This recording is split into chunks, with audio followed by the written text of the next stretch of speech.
안녕하세요. 오늘 저희가 좀 깊이 들여다볼 자료는요. 납북자 가족 모임과 수협의 수상한 동거. 이런 제목의 글입니다. 네, 안녕하세요. 최근 좀 논란이 될 만한 활동 계획이 있고요. 네, 그렇죠. 거기에 더해서 이 단체가 수협 중앙회 건물에 오랫동안 있었다는 이게 좀 예상 밖의 연결고리 같아요. 맞습니다.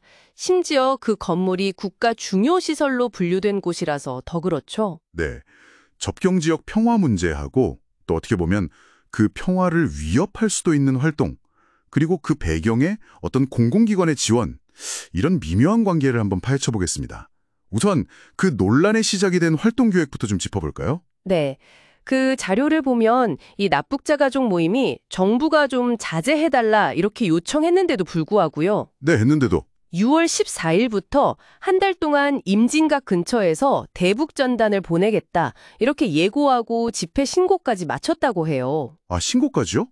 그럼 경찰은 어떻게 대응했나요? 경찰이 일단 뭐 헬륨가스나 풍선 같은 거 이런 물품 반입은 금지한다 이렇게 제한 통고는 했다고 하는데요. 하긴 했는데. 근데 이 단체가 보통 활동하는 걸 보면 주로 밤에 기습적으로 해왔거든요. 그렇죠. 그래서 이게 과연 실효성이 있을까 뭐 이런 의문이 제기되는 거죠. 그러니까 막기가 쉽지 않을 거다 이런 이야기군요. 네, 이 글에서는 바로 이 전단살포 행위를 좀 중요한 문제로 보고 있어요. 어떤 점에서요? 특히 정부가 그 대북 확성기 방송 중단하면서 좀 어렵게 만들어진 거잖아요. 접경지역 평화 분위기라는 게. 그렇죠. 조심스러운 부분이죠. 네, 이걸 깨트릴 수 있는 좀 위험한 행동이다. 이렇게 규정하고 있는 거죠. 그래서 글쓴이는 어떻게 해야 한다고 주장하나요?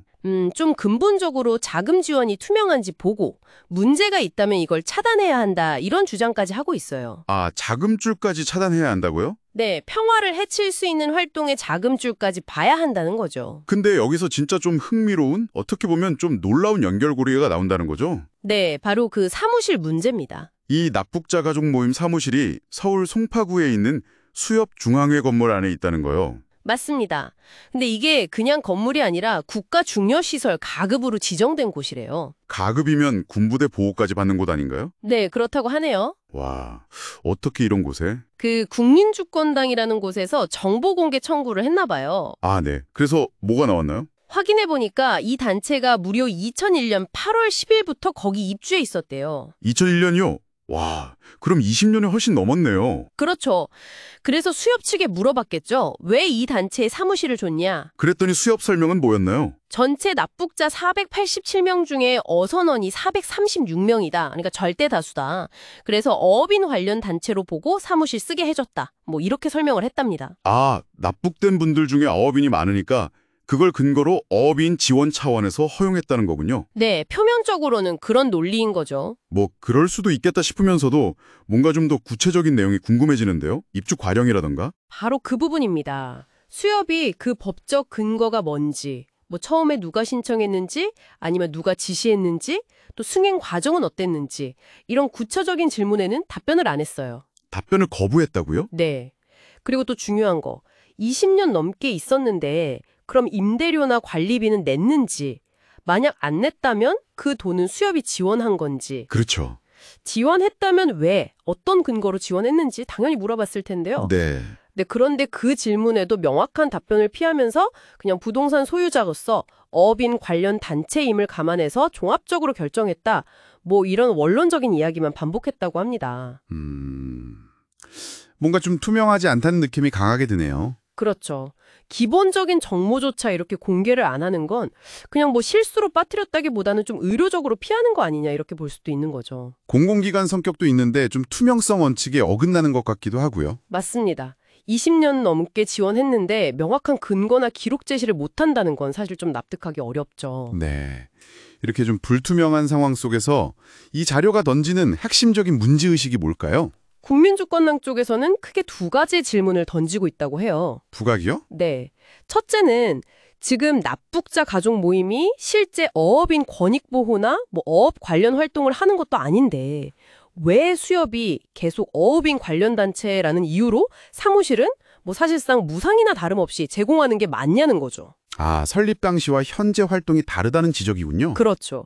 그리고 둘째는 이게 더 중요한데 이 단체의 주된 활동이 지금 보면 대북 전단 살포처럼 남북 관계 긴장을 높이고 어쩌면 국가 안보의 위협이 될 수도 있는 그런 성격인데 네. 국가 중요 시설을 관리하는 수협이 이런 단체를 계속 지원하는 게 과연 적절하냐, 이제라도 지원을 중단해야 하는 거 아니냐, 이런 문제 제기입니다. 결국 이 자료는 국가 안보랑 직결될 수도 있는 시설 안에 있는 어떤 민간단체의 논란성 활동, 그리고 그 배경에 있을지 모르는 불투명한 지원 관계, 이건 정면으로 문제 삼고 있는 거네요. 그렇습니다. 좀 더 넓게 보면 이건 공공기관이나 어떤 국가 중요시설의 자산이나 자원이 특정 목적을 가진 민간단체의 어떤 기준과 절차로 배분되고 또 그 후에 어떻게 관리되어야 하는가, 이 문제에 대한 근본적인 질문을 던지는 거죠. 투명성, 공익성, 책임성, 뭐 이런 문제들이 다 얽혀 있군요. 네, 바로 그렇습니다. 오늘 저희가 함께 살펴본 내용, 여러분은 어떻게 생각하시는지, 이 글은 관계 당국이 나서서 해당 단체가 어떻게 입주하게 됐는지, 또 자금 지원은 어떻게 이루어졌는지 명확히 조사해야 한다고 말하고 있고요. 네, 그리고 만약 국민의 생명과 안전을 위협할 수 있는 활동과 관련이 있다면 지원 중단도 신중하게 검토해야 한다고 촉구하고 있죠. 여기서 저희가 한 걸음 더 나아가서 이런 질문을 한번 던져보고 싶습니다.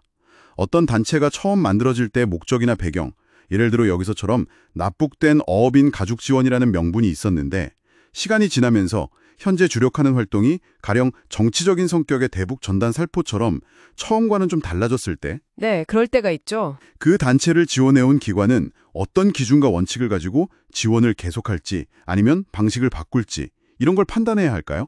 한 번쯤 고민해 보시면 좋을 것 같습니다.